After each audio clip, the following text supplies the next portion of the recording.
अस्सलाम वालेकुम dear readers and viewers, कैसे हैं आप सब लोग। I hope you all must be doing great and fine. Well, I have surely bring a new exciting review for you guys that I must say you should not miss. Video थोड़ी late हो गई है,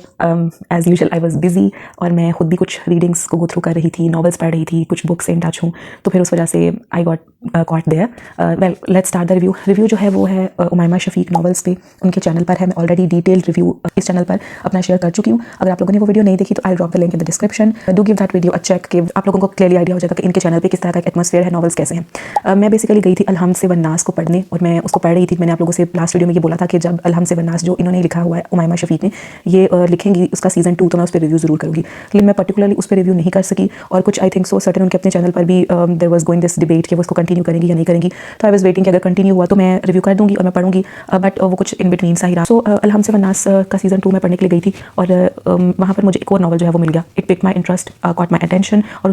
उस novel का नाम था रस्म बंधन। ऑनगोइंग नॉवल है और अभी उसकी कुछ ही एपिसोड्स अपलोड हुई हैं, तो मैंने कहा कि चले इसको पढ़ते हैं, क्योंकि मुझे समझ लग गई थी कि ये किस थीम या सब्जेक्ट के बारे में। और जो उन्होंने ओपनिंग एक डिस्क्लेमर दिया हुआ था या जो उसी नॉवल की फर्स्ट एपिसोड की फर्स्ट स्लाइड थी, उससे भी थोड़ा सा मुझे आइडिया हो गया कि यस, जो चीज़ मुझे थोड़ी अटेंटिव कर रही थी कि ये इस सब्जेक्ट को कैसे लिखेंगी, क्योंकि यूट्यूब पे तो बहुत सारे जो चैनल्स हैं वो वनी बेस्ड स्टोरीज़ के अराउंड ही रिवॉल्व कर रहे हैं, लेकिन उन्होंने इस एक थीम को पर्पसफुली डिपिक्ट करने की बजाय बहुत ही ज़्यादा सेक्शुअलाइज कर दिया, रोमांटिसाइज कर दिया, और उसका कोई एक अलग ही अजीब सा their own so called created and binge word जो है ना वो पोर्ट्रे किया हुआ है, जिसमें वे टू टॉक्सिसिटी और अब्यूज़ है, और बाकी आप सब लोगों को ऑलरेडी क्लियर पता ही है। तो मुझे लगा कि लेट्स सी कि ये लिखती हैं तो ये इसको किस तरह लिखेंगी, बिकॉज मैंने लास्ट वीडियो में भी बोला था इनका channel different kind of atmosphere है नॉवेल्स को लेके, which is definitely a thumbs up. बहुत अच्छा लिखती हैं ये, तो मैंने सोचा कि हाँ, ये इस सब्जेक्ट को अगर लिख रही हैं तो लेट्स चेक आउट कि किस तरह से डिपिक्ट करेंगी। और मुझे स्टोरी को उसके बहुत टिपिकल वे में नहीं पढ़ना, मुझे उसकी डेफिनेटली बेटर, उसकी ट्रू और रियल साइड को जो है वो पढ़ना है in the form of novel. हर चीज़ को रोमांटिसाइज करना जरूरी नहीं होता। बोल्ड रोमांटिक के नाम पर रद्दी और गंद पड़ा हुआ है पूरे यूट्यूब पे, तो उसमें मुझे लगता है कि ऐसे नॉवेल्स को, ऐसे चैनल्स को जरूर प्रमोट होना चाहिए जिनका सब्जेक्ट अच्छा हो, अच्छे तरीके से लिखा हो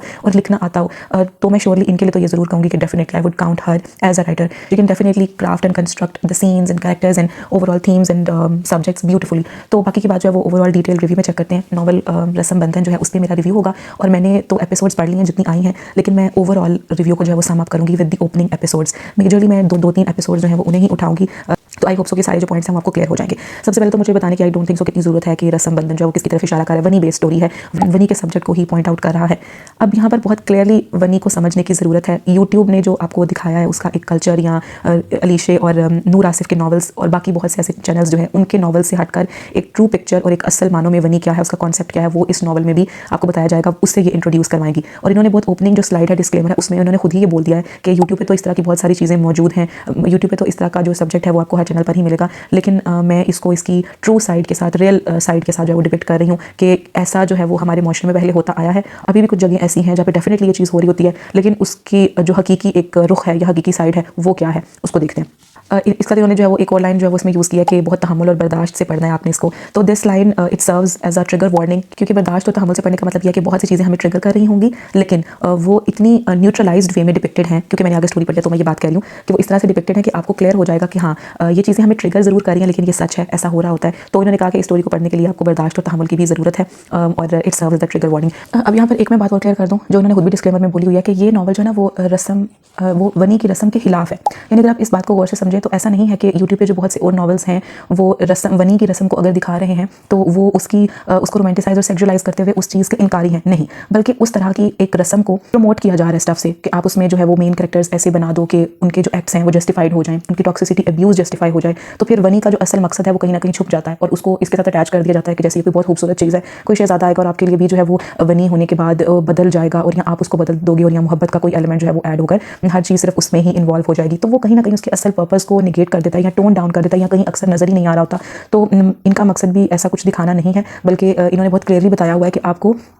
ये नॉवल लिखने का मकसद ही वनी की रस्म के खिलाफ है, यानी कि सब्जेक्ट, और उसको डिपिक्ट करना है। बाकी ये अब हम पे है कि डेफिनेटली एज अ रीडर्स हम खुद भी देखेंगे कि कितनी न्यूट्रलिटी है इनके पेन में और कितने अच्छे से उसको डिपिक्ट किया गया कि आपको प्रॉपर्ली फील होगा कि हाँ, इस सब्जेक्ट को मुतारिफ कराया गया, आप उसको पढ़ रहे हो तो आपको पता चल रहा है कि इसकी रियलिटीज़ क्या हैं और हार्श रियलिटीज़ क्या हैं, और इसकी हर तरह की साइड को जब वो भी डिपिक्ट किया गया होगा। इसी तरह डिस्क्लेमर में ये भी इंक्लूडेड है कि सबसे पहली नाकाबिले बर्दाश्त चीज़ एक 45 साल मर्द की शादी एक 9 साल बच्ची से करवाना है। अब यहाँ पर जो टिपिकल रीडर्स होंगे या मोस्टली यूट्यूब नॉवल्स हैं उनके एनवायरमेंट को समझते हुए वनी बेस्ड पे जो नॉवल्स हैं, कोई यही समझेगा कि oh my God it's a huge age gap ट्रोप, या ये चीज़ कोई बहुत ही रोमांटिसाइज होने वाली है। और इसी तरह इक्वली दूसरी साइड पे वो रीडर्स भी होंगे जो सोच रहे होंगे यू व्हाट इज दिस, कि इतना ह्यूज एज गैप और ये एक चीज़ कैसे डिपिक्टेड हुई, हम इसके सख्त खिलाफ हैं, हम ट्रिगर हो जाएंगे। बट बीइंग अ रीडर आपने इसको पढ़ते हुए यही चीज़ तो समझनी है कि इस चीज़ को डिपिक्ट कैसे किया गया है कि ये एक बनी की ही रस्म है। तो फिर उसमें ये एक चीज़ in the name of a harsh reality या द ट्रू साइड, या जो रियलिटी में आप देख रहे होते हो या इर्द गिर्द हो रहा है अगर आपने नहीं देखा तो उस पर डिपिक्टेड है, उसको प्रेजेंट किया गया। ओके, रिव्यू स्टार्ट करती हूँ मैं। जो नॉवल का ओपनिंग सीन है फर्स्ट एपिसोड, वो यही है कि एक औरत जो है वो लाउंज में चक्कर काट रही है और वो अपने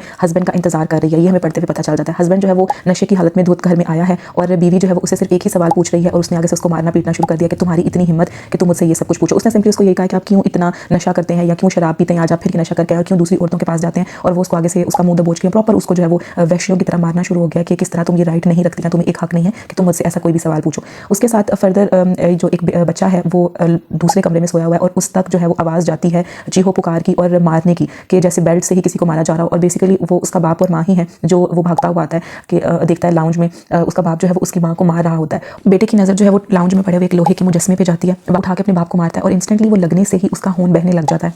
और उसकी उसी जगह पर मौत वाक़या हो जाती है। इसी दौरान ये सीन एक चल रहा है, माँ फ़ौरन जो है वो अपने बेटे के पास आती है और उसको थप्पड़ मारती है कि ये तुमने क्या किया। साथ ही दरवाज़ा खुलता है, फिर एक आदमी जो है वो अंदर आता है और वो उस लाश को पकड़ के झंझोड़ते हुए कहता है कि भाई भाई। उस थोड़ा में आइडिया हो जाता है कि अच्छा ये इसका भाई है और जो बच्चा है उसका चचा है। वो साथ ही ये पूछता है कि ये किसने किया, और वो औरत को देखता है और उसके पीछे खड़े हुए छोटे बच्चे को देखता है। तो उसको थोड़ी सी समझ लग जाती है क्योंकि जिस तरह उसकी माँ उसके सामने एक ढाल बनकर खड़ी है, उसको आइडिया हो जाता है। लेकिन माँ जो है वो अपने बच्चे को बचाने के लिए कहती है कि ये मैंने किया है, मुझसे हुआ। और वो समझ जाता है उसका चचा कि नहीं, मेरे भाई को मारने वाला उसका खुद का बेटा ही है। और वो बिल्कुल गुस्से में पागल होते हुए कह रहा होता है कि मैं इसको नहीं छोड़ूंगा, मैं पुलिस बुलवा लूंगा। और माँ फटाफट अपने बेटे की तरफ मोड़ते हुए उसको कहती है कि भाग जाओ यहाँ से, चले जाओ यहाँ से। और इस तरह कहते हुए वो बच्चे को वहाँ से भगा देती है और यहाँ पर एक सीन जो है वो ओपनिंग एंड हो जाता है। Now let's stop this whole introduction here. Writer की राइटिंग के बारे में, उनकी नैरेटिव टेक्निक के बारे में, डिस्क्रिप्शन के बारे में और कुछ इमोशंस और फेशियल एक्सप्रेशंस को डिस्प्ले करने के बारे में। सबसे पहले तो मैं एक बात कहूँगी कि नैरेटिव स्टाइल जो है वो इनका दैट्स कमेंडेबल, बहुत तारीफ के काबिल है। बहुत अच्छे अल्फाज इस्तेमाल किए हुए हैं, लाइक लैंग्वेज और रिटन एक्सप्रेशन और वोकेबलरी, उसका यूज़ जो है वो बहुत खूबसूरत है, प्रीसाइज है, यानी कि अल्फाज का जो चुनाव है वो बहुत खूबसूरत है, कम अल्फाज हैं और उसमें गहरी और ज़्यादा बात की गई है। फिर ओपनिंग सीन की क्राफ्टिंग इस तरह से है कि आप एकदम ना हुक्ड हो जाते हो कि लेट्स सी कि अब स्टोरी में नेक्स्ट क्या होने वाला है। बहुत कंप्लीटली आपको कैरेक्टर से इंट्रोड्यूस नहीं करवाया गया, हमें नहीं पता कि ये औरत कौन है, ये मर्द कौन है, इनके नाम क्या है, इस बच्चे की एज क्या है जिसने अपने बाप को मार दिया है, कुछ भी हमें प्रॉपर्ली पता नहीं चल रहा। लेकिन उसके साथ ही ये चीज़ बहुत क्लियर हो रही होती है कि अच्छा इस सीन में हुआ क्या है, किस तरह वो नशे में धुत एक इंसान अंदर आया है, अपनी बीवी को मारने लग गया है और बच्चे ने वो सुना है, चचा आ गया है। तो वो एक ओवरऑल सीन की हमें समझ आ जाती है। यहाँ पर मैं कुछ और बातों को इंक्लूड करूँगी। सबसे पहले तो अगर वो नशे में धुत आया है उस चीज़ को उन्होंने काफ़ी अच्छे से लिखा है, लेकिन जैसे ही वो बीवी सवाल करती है कि आपकी अपने शौहर से सवाल करती है तो अचानक ना वही उसकी आंखों में गुस्सा और चमक और इस तरह से कि इसकी हिम्मत कैसे हुई कि ये मुझसे ऐसा सवाल करे। तो वो उठता है और अपनी बेल्ट का बकल खोलता है और उसको मारने लगता है। तो वहाँ मैं एक चीज़ जो नोट कर रही थी कि अगर थोड़ा सा और उसमें एडिशन हो जाती कि उठते हुए उसके कदम लड़खड़ाए, जिससे क्लियर हो जाता कि हाँ वो नशे में धुत है, तो इट दैट डजंट मीन कि अभी भी वो कोई कंप्लीटली अपने आप में है। क्योंकि अगर वो घर के अंदर एंटर होते हुए लड़खड़ा रहा है और उसके कदम जो है वो डगमगा रहे हैं और उसकी हालत की तरफ इशारा है, तो नेक्स्ट भी इस चीज़ को थोड़ा मजीद क्लैरिफाई करना चाहिए था। जब वो मारा है अपनी बीवी को तो एक वर्ड के थ्रू या ऐसा एक एक्सप्रेशन जरूर एडिट होता जो इस चीज़ को फर्दर क्लियर कर देता उसकी नशे में धुत हालत को। मुझे ये चीज़ थोड़ी मिसिंग लग रही थी। और इसी तरह के कुछ और पॉइंट्स भी जो है वो मैं आगे साथ साथ ऐड करती जाऊँ, जिससे ये थोड़ी सी क्लियरेंस हो जाएगी कि मैंने इनके जो पिछले नॉवेल्स हैं वो पढ़े हैं तो कंपैरेटिवली उसके इसमें मुझे लगा कि इनकी जो नैरेटिव टेक्निक है वो इंप्रूव हुई है। इनका डिस्क्रिप्टिव है नॉवल को लेकर या प्रेजेंट करने का जो एक अंदाज़ है वो भी और प्यारा हुआ है, थोड़ी सी डिटेलिंग भी ऐड हुई है। बट स्टिल मुझे ऐसे लग रहा होता है कि necessary detailing is somehow missing, उसको भी अच्छा किया जा सकता है। तो इस पॉइंट को मैं हर एक सीन के साथ जो है वो रेफर करके बता दूंगी तो आपको फिर क्लियर हो जाएगा कि कैसे जो है वो ये एक चीज़ मिसिंग है या इन एक्सप्रेशंस को भी अंदर एडिट होना चाहिए था। जैसे फर्स्ट तो यही वाला एक पॉइंट आ गया कि नशे में जो धुत हालत है वो थोड़ी सी क्लियर हो जाती। इसी तरह जब माँ उठी और बेटे को उसने थप्पड़ लगाया तो ओवरऑल सीन में उसने जो है वो एक ड्रामेटिक टच जरूर ऐड किया कि एक बच्चा जो है वो भी अपनी ही सोच में है कि ये मेरे से क्या हो गया, ये मैंने क्या किया, लेकिन एक जन्नाटेदार थप्पड़ उसको पड़ा है तो वो एकदम अपनी सेंसेस में है। लेकिन साथ ही जब आप एक ये चीज़ बता रहे हो तो where is the condition of the mother, जो कि थोड़ी क्लियरली एक्सप्लेन होती। वो आगे जाकर भी जब चचा उस औरत को देख रहा है या वो दूसरा आदमी और वो ये कह रहा है कि वो जख्मी हालत में है, तो वहाँ पर भी जो आपने स्टेट को क्लियर किया है, तो वाई नॉट राइट हियर जब बाप जो है वो माँ को मार रहा है या अगर उसने इतनी बेदर्दी से मारा है और वो जख्मी हालत में है तो माँ उठी है तो माँ की थोड़ी सी हालत उसके एक्सप्रेशंस पर भी तो एक लाइट थ्रू करनी चाहिए थी ना कि वो इस वक्त चेहरे पे कैसे आसार लेकर उसे बात कर रही है, उसका तासुर क्या है। इसके अलावा जो माँ है वो जिस्म में तकलीफ महसूस कर रही है या नहीं, या उसको बहुत बेदर्दी से मारा गया तो उसकी हालत जो है वो किस तरह के, एक लाइन में जो है वो इस चीज़ को, इन एक्सप्रेशंस को क्लियर होना चाहिए था मेरे नज़दीक। सिमिलरली जो माँ है उसने फौरन से अपने बेटे को कहा है कि यहाँ से भाग जाओ, यानी कि एक तरफ तो सोचा जाए तो आप कहते हो oh no nonsense, straight out एक चीज़ हुई है, बस डायलॉग्स थ्रू किए जा रहे हैं, एटमॉस्फेयर क्लियर है और नरेशन भी बहुत प्रीसाइज और क्लियर है और उतनी ही डिटेलिंग है कि बस आप हुक्ड रहो सीन के साथ और फटाफट जब वो बेटा भी वहाँ से भाग गया। लेकिन दूसरी ही तरफ मैं इसको पढ़ रही थी और मैं जब इतने प्यारे मोमेंट्स को जिनको अच्छे से लिखा हुआ था, बेशक देखे ना इनको पढ़ते हुए आपको एक रोंगटे से आपके खड़े हो रहे हैं, तो द पर्पस इज सर्व्ड, तो पढ़ते हुए मुझे फील हुआ था कि नहीं, कहीं कहीं अभी भी जो नेसेसरी डिटेलिंग है वो मिसिंग है। यानी कि हुक रखना एक अपनी जगह जरूरी है, ठीक है, ये एक पहला सीन था, मुझे लगा कि आगे जाऊंगी तो थोड़ा सा मार्जिन जो है वो अभी दे देती हूँ, लेकिन नेक्स्ट जो है वो सीन्स में फील हो जाएगा मुझे कि हाँ इन्होंने उतनी ही डिटेल ऐड की है जहाँ जहाँ रिक्वायर भी है। But this one point was very visible through out. बाकी की एपिसोड्स पढ़ते हुए, सीन पढ़ते हुए भी मुझे लगा कि अभी भी बहुत इंप्रूवमेंट आई है। बट अलहम से वनास जब मैं पढ़ रही थी तो उसके दौरान भी मैं ऐसी छोटी छोटी डिटेलिंग्स को और नेसेसरी डिटेलिंग्स को मिस करती थी, चाहे वो एक्सप्रेशंस हो, चाहे वो कोई डायलॉग्स हो, चाहे वो सीन में फर्दर जो है वो इंक्लूजन होनी चाहिए थी उन चीज़ों की, ये सारे पॉइंट्स हो, तो मैं इनको मिस कर रही होती हूँ। और यहाँ पर भी मुझे लगा कि इंप्रूवमेंट आई है, but still some necessary detailings and points वो इक्वली मिसिंग है। माँ ने जैसे उसको भेज दिया है कि चले जाओ यहाँ से, वापस लौट कर कभी मत आना, और मुझे ऐसा फील हो रहा है जैसे इस बच्चे की एज जो है वो बहुत छोटी है अभी, और वो फिर फर्दर आगे सीन में और क्लियर हो जाएगा। तो अभी हमें और कुछ भी नहीं पता, no background story, no further detailing, और वो इस सीन के अकॉर्डिंग ठीक है, परफेक्ट है। कि जैसे आपको कि ये तो पहला सीन है और नैरेटिव ही ऐसा क्राफ्टेड है कि बहुत ज़्यादा चीज़ों को रिवील नहीं करना, लेकिन उस सस्पेंस में रहते हुए आप उतना और एक्सप्रेशंस को ज़रूर क्लियर करो जितनी रिक्वायरमेंट है उस सीन के अकॉर्डिंग। फिर बेशक आप उसको थोड़ा सा सस्पेंस बेस ही रखो, क्योंकि चीज़ों को तो अभी ओपन करना ही नहीं है। और सिर्फ जो इनके रेगुलर रीडर्स हो गए हैं, जो इनको पढ़ते रहते हैं, वो उनको इस बात का आइडिया होगा कि जो इनके नॉवेल्स हैं ना वो थोड़े से सस्पेंस बेस्ड ही होते हैं, थोड़ी मिस्ट्री इसमें इन्वॉल्व होती है, एक एडवेंचर सा होता है। तो डेफिनेटली अभी ऐसी कोई भी चीज़ जो है वो डिस्क्लोज तो होगी नहीं। नेक्स्ट जो सीन आता है, लड़का भागता जा रहा है और उसमें भी बहुत अच्छे से सीन को जो है ना वो लिखा हुआ है कि सुनसान गलियों में वो दौड़ रहा है, दूर कुत्तों के भौंकने की भी आवाज़ें आ रही हैं, लेकिन अंधेरा है, और अचानक से एक बिल्कुल खंडर सी जगह है जहाँ पर वो पहुंचा है और उसको अचानक जो है वो किसी ने दबोच लिया है ना। यहाँ पर ना इंस्टेंटली एकदम से फिर मुझे वो गूज बम्स आने लग गए कि अब इस बच्चे को किसने पकड़ लिया है, और 3 मर्द होते हैं और वो उसको पकड़ लेते हैं। इसके सामने 3 आदमी खड़े थे, काले कपड़े, बदन पर टैटू और चेहरों पर नाचती दरिंदगी। Wow, what a perfect choice of words. मतलब मैं क्लियरली कह रही हूँ कि आप ये नॉवल पढ़ें तो आपको एक एक लाइन पढ़ते हुए, एक एक वर्ड पढ़ते हुए ना आप उसको एब्जॉर्ब कर रहे होगे, क्योंकि मुझे बाकियों का नहीं पता, but I kind of a reader I am, तो मेरे लिए जो वर्ड्स हैं उनके जो डिपिक्शन है और the appropriate choice of words और एक्सप्रेशंस, ये बहुत मैटर करते हैं। And I think so the very first episode serves its purpose in depicting such expressions और in the choice of the language या वोकैबुलरी जो यूज़ की हुई है। आगे मैं आपको एक लाइन पढ़कर सुनाऊंगी, that single line holds such a deep meaning, और आपको उस एक लाइन में सारा एटमॉस्फेयर क्लियर हो जाता है, and you feel so much for this young boy. Basically a kid ही मैं कहूँगी, बिकॉज स्टिल नाउ एज इतनी कंफर्म नहीं है, क्लियर नहीं है। आदमी उसको पकड़ते ही कहता है चिकना है। यहाँ से भी आपको आइडिया हो जाएगा कि ये चीज़ किसकी तरफ रेफर करी है। फिर आगे लिखा हुआ है कि इन आदमी की आंखों में उसे हवस नजर आ रही थी, उसने भागना चाहा मगर एक जोरदार घूंसा उसके पेट पर पड़ा, वो ज़मीन पर जा गिरा, चीखने की कोशिश की मगर चीख ना सका। तो यहाँ पर आप थोड़ा सा ये देखोगे कि हाँ 3 बड़े बड़े आदमी हैं, हट्टे कट्टे हैं, और उनकी जो आंखों में हवस है या एक डिज़ायर है वो किस तरह की क्लियर हो गई है उस बच्चे को भी। जो ये लाइन लिखी हुई है ना कि उसने भागना चाहा मगर उसको एक जोरदार घूंसा पड़ा, तो उसके बाद वो गिर गया है, यहाँ से हमें बहुत क्लियर हो जाता है कि हाँ एक बच्चा है, उसकी जितनी ताकत थी उसके हिसाब से वो कोशिश कर रहा है, मगर वो छीन ली गई है। यहाँ पर हमें एक बेबसी की जो है वो फीलिंग वो क्लियर हो जाती है कि हाँ जैसे इस बच्चे के पास अब मजीद जो है वो इतनी ताकत नहीं है या वो मुकाबला नहीं कर सकता, क्योंकि ये एक वही पावर क्लैश आ गया कि वो कितने बड़े हैं और वो 3 हैं और वो बच्चा है और उन्होंने उसको नीचे गिरा लिया। और आगे सिंपल एक लाइन लिखी हुई है, जो लाइन मेरे नज़दीक काफ़ी गूज बम्स गिविंग लाइन थी। ये लाइन है, ये रात उसकी ज़िंदगी की सबसे लंबी रात थी। आई होप आप लोगों को यहाँ पे क्लियर हो गया होगा कि किस तरह से इसके पीछे का मतलब क्या है। डेफिनेटली इट्स क्लियर है कि ये बच्चा जो है उसके साथ यहाँ पर सेक्सुअल असॉल्ट हो रहा है, चाइल्ड अब्यूज़ है, and he had been raped by 3 men। एक सब्जेक्ट आप कह सकते हो कि जी एक बच्चा है, अब वो इस ट्रॉमा से जो है वो गुजरेगा, या उसके ऊपर इस तरह का एक बर्बरियत का पहाड़ टूट गया। तो यहाँ पर चाइल्ड अब्यूज़, और स्पेशली क्योंकि लड़के हैं तो उनके सेक्सुअली असॉल्ट होने या रेप होने की बात बहुत कम होती है, तो वो एक चीज़ क्लियरली थ्रो की गई है। और देखिए उसको कितना तरीके के साथ डिपिक्ट किया गया है, कितने अच्छे से लिखा हुआ है। मैं सिर्फ इस एक लाइन पर आके जो है वो स्टक हो गई थी, क्योंकि मुझे ये इतनी अच्छी लग रही थी। It serves its purpose. और ऐसी और भी बहुत सी लाइन्स होंगी, 1 लाइनर्स होंगे, जो जिनके बारे में मैं रेफर कर रही थी कि नॉवल या लिखाई जो है इनकी वो तारीफ़ के काबिल है। अच्छा, आगे भी पढ़ते जाएं तो पर एक शेर लिखा हुआ है, इस वक्त तो यूँ लगता है कि अब कुछ भी नहीं है, महताब न सूरज न अंधेरा न सवेरा। यहाँ से आपको और भी ज़्यादा जो है वो उस बच्चे की और एक पूरे सीन की जो कंडीशन है, सिचुएशन है, वो क्लियर हो जाती है कि इसके पीछे क्या हुआ, यहाँ पे क्या लिखा गया। अगला जो है वो सीन यहाँ पर शुरू होता है, एक और सीन है, न्यू कैरेक्टर्स हैं उनसे इंट्रोड्यूस करवाया गया, और उससे पहले भी एक शेर लिखा हुआ है और वो इतना रिलेटेबल है इस पूरे सीन के साथ, तो वो भी मुझे काफ़ी अच्छा लग रहा था पढ़ते हुए कि वो कैसी उसकी वाइब जो है वो मैच की गई है। Quite a perfect choice of poetry and appropriate one, जो सीन के साथ जो है वो काफ़ी लिंक कर रही है। फर्दर ये आगे बताया हुआ है कि एक शांगला के करीब एक गांव का मंजर था, और मंजर को जो है वो सिंपली कुछ लाइंस में डिपिक्ट किया गया हुआ है कि किस तरह से पहाड़ियाँ हैं और पहाड़ हैं, और उनके दरमियान से जो है वो सब्ज़ा भी है और झरने बह रहे हैं, परिंदों की आवाज़ जो है वो आ रही है, और नीचे जो है वो इतनी नरम सी घास बिछी हुई है। उसके ऊपर से एक बच्ची जो है ना वो हमें भागती हुई नजर आ रही है, और बकरी के बच्चे के पीछे वो दौड़ रही है और वो खिलखिला रही है। तो इतना अच्छे से लिखा था कि मेरी आंखों के सामने ना, ये मेरे जहन के पर्दों पर बिल्कुल वो सीन बन गया कि हाँ मैं इसको कैसे क्लियरली विजुलाइज कर सकती थी कि अच्छा ये सीन इस तरह से है। फिर यहाँ पर यही बच्ची है और दूसरी तरफ एक इसी के साथ लिंक किया हुआ सीन है। इसी सीन में फर्दर 2 और कैरेक्टर्स हैं जो दरख्त के नीचे खड़े हैं और ये लड़की जब वो क्लियरली कह रही है कि कत्ल लाला ने किया है और सजा मैं भुगतूं, ये कहाँ का इंसाफ है, मुझे इस रस्म की भेंट नहीं चढ़ना। तो यहाँ से भी क्लियर हो जाता है कि अच्छा अब वनी होने की ही बात हो रही है, ये लड़की है, इसके भाई ने कत्ल किया है और बदले में जिस खानदान का कत्ल किया है इसको ही कुर्बान किया जाएगा और इसको वनी कर दिया जाएगा, मे बी उस खानदान के किसी भी मर्द के साथ। जिस लड़के से ये बात कर रही है वो इसका चचाजाद है। ये फर्दर आगे सीन पढ़ते हुए ना क्लियर हो जाता है, लेकिन मैं आपको रिव्यू में थोड़ा बता रही हूँ पहले से ही कि वो उसका चचाजाद है और वो उसको कह रहा है कि मैं भी तुमसे बहुत प्यार करता हूँ और मैं तुम्हें किसी और का होने नहीं दूंगा। और फिर लड़की आगे से कह रही है तो फिर कुछ करो ना, क्योंकि शाम में जो वो जिरगा बैठेगा वो फैसला कर देंगे। तुम तो जानते हो कि वनी की रस्म में बज़ाहिर सुलह होती है, वरना लड़की जो है या जिसको वनी किया जाता है वो जीते जी मर जाती है। अब यहाँ से ये सिर्फ एक जुमला और इस तरह के अल्फाज ही बहुत क्लियर कर देंगे आपको कि हाँ जी, वनी में सिर्फ ये नहीं होगा कि कोई मर्द है तो आगे उसकी सो कॉल्ड जो एक गैरत है उसको डिपिक्ट कर दिया जाएगा और बाकी आगे हिजर और इश्क और मोहब्बत और इस सब एलिमेंट्स में जो है वो लिंक कर दिया जाएगा। I am clearly referring towards these so called writers जो यूट्यूब पे इस एक सब्जेक्ट को लेकर जो है वो बहुत क्लियरली और बड़े धड़ल्ले से लिख रही हैं, लेकिन सॉरी टू से उन्हें उस बारे में अलिफ बे तक भी जो है वो क्लियर नहीं है। इसको आप कहते हो कि सिंपल लाइंस जो है उन्होंने लिखी हुई हैं और किस तरह से क्लियरली उसको डिपिक्ट किया गया होगा कि हाँ भाई इसके पीछे कोई आपकी लव स्टोरी नहीं स्टार्ट हो जाती है, कोई बहुत मजे की लाइफ नहीं है, वो कितनी हार्श होने वाली है और कौन सा कैरेक्टर यहाँ पर बनी होगा ये भी हमें आगे जाके पता चल जाएगा और क्लियर हो जाएगी बात। जिसकी वजह से लड़की ये कह रही है कि मुझे ऐसी जिंदगी नहीं जीनी। Definitely she knows that. जब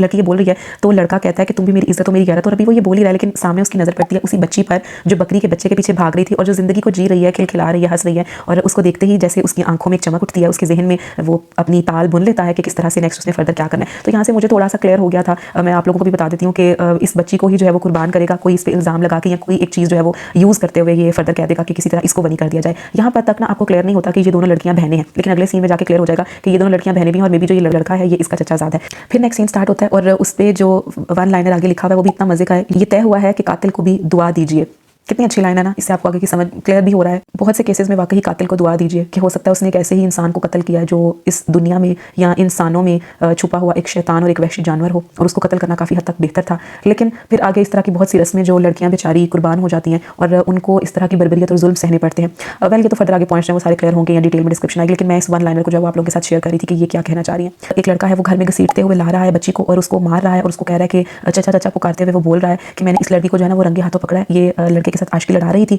और लड़की जो है वो बच्ची कह रही है रोते हुए कि नहीं अब्बा मैंने ऐसा कुछ नहीं किया। यही लड़का उसको फर्दर कहता है कि बताओ तुम्हें किसी ने फूल दिया है या नहीं दिया। और आगे से वो अभी यानी कि वो बात को ऐसे मैनिपुलेट कर रहा है जिसकी वजह से उसका अब्बा और उसका भाई भी दोनों उस पर चढ़ दौड़े हैं और उसको बोल रहे हैं कि बताओ तुमने किसी से फूल लिया है या नहीं लिया, या ये किस आशिकी की बात हो रही है, तुम क्या कर रही थी। तो वो आगे से बच्ची अभी सहम के ये बोल ही रही है कि जी मैंने फूल लिया था। इतना कहने की देर थी कि उस बाप है ना वो उसको थप्पड़ मार देता है और उसके जो बाकी के अल्फाज है ना वो मुंह में ही रह जाते हैं कि मैं इसे नहीं जानती, कि भाई मुझे तो मोहब्बत का पता भी नहीं है, ये सब कुछ क्या है। काफ़ी छोटी बच्ची है, आगे इसकी एज भी क्लियर हो जाएगी और इस कैरेक्टर का नाम भी। तो यहाँ पर ही वो लड़का कहता है कि बेहतर तो यही है कि मीना गुल को वनी करने की बजाय इसको कर दिया जाए, ज़ुखरफ को। इस बच्ची का नाम है, I hope I am pronouncing it correct. हमारी इज्जत तो जो है वो पहले ही हाथ में मिला चुकी है, तो अच्छा है कि इसको कुर्बान कर दिया जाए और मीना गुल ने भी तो वनी होना, उससे बेहतर ये वनी हो जाए। क्या फ़र्क पड़ता है कि कोई भी लड़की। यहाँ पर आप सफाकी देख रहे हैं और आप अल्फाज का चुनाव और इस्तेमाल और फिर डायलॉग्स और ऐसे मर्दों की सो कॉल्ड गैरत के ऊपर कितना क्लियर जो है वो एक मार्क है कि ये देखिए जी कुर्बान करने के लिए भी बेटियां ही हैं, कत्ल कोई करे और इससे क्या फ़र्क पड़ता है कि ऐसे जैसे वो इंसान उसकी ज़िंदगी उसकी प्रेजेंस कोई मानी नहीं रखती और बस उसको जो है वो कुर्बान कर दिया जाए। और बाकायदा लिखा हुआ कि गर्ज तो सिर्फ बेटी से थी, चाहे छोटी हो या बड़ी। कितने पेनफुल वर्ड्स हैं ना और कितने हार्श और कितने बिटर और कितने ट्रू भी हैं। खैर उससे अगला सीन अब शुरू होता है। The name of this male character is समाक यूसुफ जई। काफ़ी डिफरेंट नाम है यहाँ पर। मे बी जो एरिया डिपिक्ट किया गया हुआ है उस तरह के लोगों के, पहाड़ी लोगों के नाम है, तो वो थोड़े डिफरेंट हैं, उनकी अपनी लैंग्वेज से काफ़ी लिंक करे हैं तो उर्दू लैंग्वेज वाले, लेकिन मेरा मतलब है कि ज़रा डिफरेंट नेम्स हैं और काफ़ी मुश्किल भी हैं। वेल इस पर भी मैं थोड़ी आगे जाके बात करती हूँ क्योंकि मुझे कुछ नाम फर्दर जब कैरेक्टर्स इंट्रोड्यूस हो रहे थे तो डिफरेंट करने के लिए या उनको वाकई रिलेटेबल बनाने के लिए ज़्यादा ही कुछ बिल्कुल ऑड से कैरेक्टर्स को जो है वो नाम दे दिया गया हुआ है। वेल इनके बाकी सारे भी जो नॉवेल्स हैं ना उसमें कैरेक्टर्स के जो नाम है वो इसी तरह के ही हैं। डिफरेंट तो ऑफ कोर्स सब नॉवल में ही नाम होते हैं, लेकिन कुछ नाम जो होते हैं ना वो इजीली आप कह लो कि बोले जा सकते हो या आपने सुने हो या आपको थोड़ी एक कॉमन फील दें, लेकिन इनके नॉवेल्स में ऐसा नहीं हो रहा होता। फर्दर भी जो नेम्स आपके सामने आएंगे ना स्लाइटली डिफिकल्ट टू प्रोनाउंस। अच्छा जी, तो ये जो मर्द है समाक यूसुफ जई कमरे में आता है और इससे पहले डिपिक्ट किया गया हुआ कि अभी कुछ दिन पहले इसकी बीवी का इंतकाल हुआ था और साथ ही अब जवान भाई की मौत इसने बिल्कुल ही जो है ना वो थका दिया उसको हर तरह से, असाबी, ज़हनी, जिस्मानी तौर पर। और वो थका हर अंदर आता है और उसको पता चलता है कि खिलखिलाहट और एक हंसी की आवाज़ जो है वो उसके कानों में पड़ती है, तो उसको पता चलता है कि ओ यहाँ पर तो एक लड़की जो है वनी में आई, उसको उसके साथ सौंप दिया गया है जिसको ना उसने कभी देखा है ना कभी उसके बारे में उसको कोई मालूमात नहीं। लेकिन वो ना एक्सपेक्ट नहीं कर रहा था कि ये कोई इतनी छोटी बच्ची होगी जो यहाँ पर मेरे कमरे में मौजूद होगी। अच्छा यहाँ पर ना एक चीज़ बहुत क्लियर है, मैं रीड कर देती हूँ आपको इसके सामने कि समाक को कमरे में देखकर लम्हे भर के लिए ज़ुहरफ का सांस रुका था, फिर यकदम ही वो खिलखिला उठी थी। अब खिलखिला वो इसलिए उठी थी क्योंकि दोपहर तक उसने वावेला मचाया हुआ था कि मैं नहीं जाऊँगी, उसको नहीं पता था ये सब क्या है। लेकिन उसकी माँ ने जब उसको समझाया कि वहाँ एक आलिशान घर में तुम जाओगे, तुम्हें अच्छा खाने को मिलेगा, खेलने के लिए तुम्हें खिलौने भी मिलेंगे, कोई पाबंदी नहीं होगी, तुम एंजॉय करोगी, तो वो खुश हो जाती है और वो हंसी हंसी आ जाती है। यहाँ पर मुझे थोड़ा सा लिखने वाली से एतराज़ है या मैं ये कहूँगी कि सीन की जो डिमांड है या डिपिक्शन है उसमें मुझे ये एक पॉइंट थोड़ा सा मिसिंग लगा। The thing is that okay fine, आपने एक ये बच्ची जो है वो उसकी साइकी को डिपिक्ट कर दिया कि वो छोटी है, उसको नहीं पता कि ये सब कुछ क्या हो रहा है, या उसकी माँ ने जो है वो उसको एक झांसा दिया कि वहाँ पर तो घर होगा, अच्छी चीज़ें होंगी, तो तुम खुशी खुशी चली जाओ वहाँ, तुम एंजॉय करोगी। यहाँ तक तो समझ आती है, लेकिन अगर आप एक बच्चे की साइकी को भी समझे, हाँ उसके घर में बहुत अप्रेसिव ही माहौल है, लेकिन इस बच्ची को क्योंकि फुल ऑफ लाइफ दिखाया गया, पहले सीन से काफ़ी हद तक क्लियरेंस हो जाती है, तो जब वो इस घर में आई है, ठीक है वो खुश होगी, वो उसको बिस्तर बड़ा सॉफ्ट लग रहा है, घर उसको बहुत बड़ा सा लग रहा है, तो उस वजह से खिलखिला रही है। और क्योंकि जब लड़का भी उसे एकदम से पूछता है ना कि तुम कौन हो, तुम यहाँ पर क्या कर रही हो, उसको लगता है कि कोई मुलाजमा जो है वो उसकी बच्ची होगी, लेकिन जैसे ही वो बड़े मजे से आगे से कहती है ना कि मैं ज़ुहरफ, तो उसके ऊपर भी एक बम भी गिरता है उस मर्द पे कि अच्छा ये तो वही लड़की है जो वनी में आई है, और मैं एक्सपेक्ट कर रहा था कि कोई 19-20 साल की लड़की तो जरूर होगी, क्योंकि इतना आइडिया तो उसको था कि हमेशा से बहुत छोटी उम्र की लड़कियां ही जो है वो वनी में आती हैं, लेकिन वो इतनी छोटी बच्ची को एक्सपेक्ट नहीं कर रहा था कि वो खुद जो है वो 45 ईयर्स ओल्ड एक मर्द है जिसकी शादी हो चुकी है और जिसकी 2 बच्चियां भी हैं, ये भी थोड़ा आगे जाके सीन में क्लियर हो जाएगा। और उसकी जो बड़ी बेटी है वो तो खुद अब 18 सालों की है, तो उसके उस हिसाब से ये बच्ची बहुत ही छोटी है, सिर्फ 9 साल की जो ज़ुहरफ है उसको वनी कर दिया। तो मैं बात ही कर रही थी कि हाँ जिस भी तरह का माहौल हो, वो घर से दूर आई है, बेशक उसको यहाँ सब कुछ अच्छा लग रहा है, लेकिन उसको कुछ टाइम हो गया यहाँ पर आते हुए, उसका एंजॉय करना अपनी जगह, but isn't it quite inappropriate कि वो कोई ऐसा एक्सप्रेशन नहीं शो कर रही है, उसको ऐसा फील नहीं हो रहा कि किस तरह वो अपने घर वालों से दूर है, उसको थोड़ी सी भी अपनी माँ की याद आई हो, या वो खिलखिला रही है, वो हंस रही है। ओके फाइन, इट्स क्लियर कि वो फुल ऑफ लाइफ है, उसका कैरेक्टर जो है वो इसी तरह का है, लेकिन अगर किसी भी बच्चे को आप ले लें, और इतनी छोटी एज का बच्चा, वो घर से जब दूर आया है किसी भी थोड़ी सी देर के लिए ही, और उसको अपना कोई नहीं मिल रहा, और बेशक उसको वो घर बहुत अच्छा लग रहा है, सब कुछ बहुत स्वीट है, लेकिन जस्ट फॉर वंस वो थोड़ा सा तो फील करेगा ना कि ये मैं कहाँ आ गया हूँ, कोई अपना नहीं है, ये सब कुछ क्या चल रहा है, और अभी भी यहाँ पर कोई मौजूद नहीं है उसके साथ जो खेल रहा हो। वो ठीक है एक जगह है या चीज़ें हैं जो उसको फैसिनेट कर रही होंगी, लेकिन इतने छोटे बच्चे को फिर भी इतने बड़े घर और इस तरह की चीज़ों से क्या ही फैसिनेशन होगी। चले कुछ घंटों के लिए होगी, कुछ हद तक होगी, बट थोड़ा सा तो एक और एक डिफरेंट सा रिस्पॉन्स आता है ना। तो मुझे यहाँ लग रहा था कि इन the name of the better reality या एक ड्रामेटिक टच देने के लिए आपने बाकी चीज़ों को तो क्लियर कर दिया, लेकिन थोड़ा एक्सीड कर दिया कि जो खिलखिलाहट है लड़की की, बच्ची की, उसको आपने प्रेजेंट किया है, तो थोड़ा सा वहाँ पर एतराज़ जो खिलखिलाहट है बच्ची की, उसको आपने थोड़ा सा एक ड्रामेटिक टच के लिए ऐड तो कर दिया, लेकिन उसके साथ साथ थोड़ी और क्लियरेंस होनी चाहिए थी कि यहाँ पर बच्ची जो है वो परेशान भी है या वो कैसा महसूस करी, क्योंकि वेरी नेक्स्ट सीन में ही एक औरत फटाफट अंदर आती है, क्योंकि बच्ची आगे से कुछ मजीद उनकी बात नहीं हुई, और वो उसी मर्द की माँ है, और वो आते ही उस बच्ची को 2-4 थप्पड़ जो है उसके गालों पर उसके मुँह पे लगाती है, और उसको बालों से घसीटती है, और उसको पकड़ती है, और उसको ले जाती है, और वो जो मर्द है वो देखता ही रह जाता है, क्योंकि ठीक है वो इमोशनली बहुत ज़्यादा ड्रेन्ड है, आसाबी लिहाज से भी ड्रेन्ड है, इतनी परेशानियाँ उस पर गुजरी हैं, उस बच्ची को यहाँ से ले गई है कि ये यहाँ तुम्हारे कमरे में नहीं रहेगी, यानी ये कहाँ रहेगी, आगे मैं डिसाइड करूँगी, और मेरा एक बेटा भी खा गया बड़े मजे से जो है वो यहाँ पर बैठी हुई है। तो वो तो हमें थोड़ी सी समझ आ रही है क्लियर कि अच्छा वो औरत जो है उसने ऐसा ही कुछ डिपिक्ट करना था। एक तो उस बच्ची के एक्सप्रेशंस और ओवरऑल उसका जो मूड है वो एक चीज़ मुझे थोड़ी सी कम लग रही थी। अलॉन्ग विद दैट मैं यहाँ पर एक और टर्म जो है वो इसको इंट्रोड्यूस करूँगी, a lack of emotional closure. मुझे लग रहा था कि लैक ऑफ इमोशनल क्लोजर यहाँ पर था। ये अब टर्म क्या है, क्योंकि ये मैंने अक्सर ही नॉवेल्स में नोट किया है। मुझे ऐसा लग रहा होता है कि अगर कुछ इमोशंस को आपने डिस्प्ले किया है, तो अगर आप उनको प्रॉपरली एक फ्लो में क्लोज नहीं कर रहे, एक के बाद एक इमोशन थ्रो करते जा रहे हो, तो वो काफ़ी हद तक चीज़ों को ड्रामेटिक तो बनाता है, लेकिन उसको स्लाइड सा अनरियलिस्टिक और एक अनरिलेटेबल टच भी दे रहा होता है। अगर मैं थोड़ा सा इस चीज़ को और क्लियर करूँ, तो जैसे अभी ज़ुहरफ जो है वो एक बात कर रही है, एक इमोशन, एक ओवरऑल इमोशनल स्टेट चल रही है, उस पर उसकी माँ एकदम से आई है, उसने थप्पड़ मारे हैं, साथ ही उसने उसके बाल खींचे हैं, उसको घसीटती हुई ले गई है। अगर किसी ड्रामे में भी ये डिपिक्टेड हो तो हमें वो फील तो बहुत अच्छी दे रहा है, समझ भी आ रही है, लेकिन एक इमोशन का प्रॉपरली जो है वो क्लोजर ही नहीं हुआ, और सडनली आप एक और इमोशन उस पर थ्रो कर दो, जाके वो उसको मुर्गियों के डब्बे में बंद कर देती है, वहाँ पर भी उसको डांटती है और दरवाज़ा बंद कर देती है, और बच्ची रो रही है, चीख रही है, चिल्ला रही है, वही बच्ची जो खिलखिला रही थी वही एकदम रोने लग गई है, और एक अजीब सा जो है वो एनवायरनमेंट क्रिएट हो गया। सीन के लिहाज से हमें समझ आ रही है कि हाँ उसकी इतना अप एंड डाउन हो रहा है, लेकिन नरेशन में लिखते हुए जो है वो ऐसा फील हो रहा था कि कैरेक्टर्स या जो रीडर एक इमोशन से गुजर रहा है उसको एक प्रॉपर क्लोजर नहीं मिला, और वो इतने अच्छे से लिखा हुआ नहीं था यहाँ पर, या इतना रिलेटेबल फील नहीं हो रहा था कि आप उसे कहते कि हाँ हमें समझ आ रही है, दिस इज लाइफ। ऐसे ही हो रहा होता है कि एक के बाद एक कोई चीज़ या ट्रैजिक फॉर्म में भी आपके साथ आ सकती है। देखिए इमोशनल क्लोजर का ये मतलब नहीं है कि हर चीज़ जो है वो बहुत परफेक्टली रिजॉल्व हो जाए, लेकिन इसका मतलब ये है कि आप स्पेस दे रहे हो, इमोशंस को स्पेस दे रहे हो to settle down before introducing another emotional wave, कि एक के बाद एक इमोशन जो है वो आप थ्रो कर दो। ओवरऑल रीडर्स को ये चीज़ कैसे इफेक्ट करी थी, क्योंकि मैं खुद भी तो एक रीडर ही हूँ। फ्रस्ट्रेटिंग लग रहा होता है कहीं कहीं पे, अनरियलिस्टिक भी लग रहा है। जैसा मैंने पहले कहा है कि ड्रामेटिक इफेक्ट देने के लिए ये चीज़ बहुत अच्छी है, लेकिन साथ ही साथ अगर इसको प्रॉपर्ली एब्जॉर्ब करके पढ़ा जाए तो ये डिसकनेक्टेड भी फील हो रही होती है। इसी पॉइंट को मैं अगर नेसेसरी डिटेलिंग के साथ लिखूँ, तो फिर अगर आप एक ऐसे इमोशनल वेव्स को थ्रो कर रहे हो, कोई प्रॉपर क्लोजर नहीं दे रहे हो, तो फिर ऐसा नहीं है कि आपको थोड़ी सी डिटेलिंग भी और प्रोवाइड करनी चाहिए। माँ ने मुर्गियों वाले डब्बे में बंद किया और ये कहा कि आज रात तुम यही रहोगी, ये कह के वो निकल गई, इसको मैं यहाँ नहीं रहने दूंगी। लाइक एक तो ये बात ये कि डायलॉग्स जो है वो थोड़े से ज़्यादा और इनहेंस हो सकते हैं, जैसे मैंने पिछले सीन में भी कहा। फिर कुछ नेसेसरी डिटेलिंग और एक्सप्रेशंस वो भी हो सकते हैं। फिर अगर कैरेक्टर्स हैं उनकी थोड़ी सी स्केचिंग जो है वो और क्लियर हो सकती है। सिर्फ बहुत मेन कैरेक्टर्स की स्केचिंग की बात नहीं है, जो सपोर्टिंग कैरेक्टर्स हैं उनकी स्केचिंग की बात भी है। अभी नेक्स्ट एपिसोड में भी ऐसे ही होगा कि इसकी बेटी जो गानिया है वो भी एकदम से आएगी और उसकी भी एंट्री होगी, क्योंकि वही मुर्गियों का जो डब्बा है वो खोलती है और उसको बाहर निकालती है बच्ची को। वहाँ पर भी कैरेक्टर इंट्रोडक्शन जरूर है, लेकिन नेसेसरी कैरेक्टर डिस्क्रिप्शन मिसिंग है। इसी तरह कुछ सीन्स में भी ये चीज़ मिसिंग है। तो I hope this point of mind made some sense. यही कहूँगी कि ये जो लैक ऑफ इमोशनल क्लोजर है ना, ये बिल्कुल ऐसे ही है कि जो इमोशनल आर्क्स हैं these are either cut short quickly, एकदम से खत्म हो जाते हैं, और लेयर्ड टू क्विकली एकदम, और यहाँ पे दूसरा जो है वो एकदम से थ्रो कर दिया जाता है, लीविंग द रीडर, पूरा जो पढ़ने वाले हैं, इमोशनली अनसेटल्ड। यानी एक इमोशन को आप प्रोसेस कर रहे हो रादर देन वो लगे कि जी आप उसमें एब्जॉर्ब हो गए हो। तो थोड़ी सी नेसेसरी डिटेलिंग अगर यहाँ पर इन्वॉल्व हो जाए तो it would be even more appropriate. यही चीज़ मैंने आइज़ ऑन यू का एक सीन था, लास्ट एपिसोड्स में से था, I guess it was the second last episode, वो मैंने मीरम और जावियार के भी एक सीन में नोटिस किया और वहाँ पर भी मुझे ऐसा लगा कि लैक ऑफ इमोशनल क्लोजर था। तो वहाँ पर भी ये चीज़ फील हुई और मुझे ऐसा लगता है कि it's all completely upon the writer कि क्योंकि वो ये चीज़ लिख रहे हैं तो इसकी जो डिपिक्शन है वो थोड़ी सी क्लियर होनी चाहिए। अच्छा, इस सीन के साथ ही ना एपिसोड जो है वो एंड हो जाती है, तो यहाँ पर मैं वीडियो को भी एंड कर दूँगी क्योंकि एक रीडर थी, उन्होंने लिखा हुआ था कि आप ऐसा किया करें कि 2 वीडियोज़ बना लिया करें थोड़े शॉर्ट टाइम की, बहुत ज़्यादा लंबी हो जाती हैं तो फिर may be it sounds boring for you guys ना। तो चलें एक दफ़ा उनकी भी मान लेते हैं। मैं इस वीडियो को यहीं पर एंड कर देती हूँ। इसका पार्ट 2 जो होगा उसमें मैं फर्दर मजीद जो पॉइंट्स हैं उनको कवर करूँगी और वो कह सकते हो कि आप सेकंड एपिसोड जो होगी रसम बंधन उसका ही रिव्यू होगा। वैसे तो ऑलरेडी आई नो कि ये वीडियो भी काफ़ी लंबी हो गई, लेकिन अभी बहुत सारे पॉइंट्स हैं और बहुत सारी चीज़ें हैं जो मुझे डिस्कस करनी थी, मुझे ऐड करनी है फर्दर एपिसोड्स में से भी, तो फिर आई थॉट कि चले इसको यहाँ पर ही एंड करते हैं और बाकी का जो रिव्यू है वो मैं नेक्स्ट वीडियो में शेयर कर दूँगी। तो आप लोग उस वीडियो को जो है वो जरूर चेक कीजिएगा, जरूर सुनिएगा। काफ़ी इंटरेस्टिंग सा और काफ़ी ग्रिपलिंग सा नॉवल है और जिस सब्जेक्ट पे है वनी बेस्ड तो काफ़ी क्लियरली और अच्छे तरीके से पर्पसफुली पेन डाउन है। सो वीडियो में जो भी मैंने पॉइंट्स बताए हैं या जो मैंने रिव्यू दिया है, आप लोग उससे कितना अग्री करते हैं, कितना डिसएग्री करते हैं, आप लोग ये मुझे फीडबैक जरूर अपना शेयर कीजिएगा। साथ ही मुझे ये बताइएगा कि आप लोग जो है अगर इस नॉवल को पढ़ रहे हैं तो आपने ये सारे पॉइंट्स नोटिस किए या नहीं, और फर्दर जो है वो इस ही वीडियो का पार्ट 2 आप लोग मिस ना कीजिएगा। मैं इसी सारी डिबेट को फर्दर उसमें कंटिन्यू कर दूंगी। So yes, I will meet you in another video. अल्लाह हाफिज़।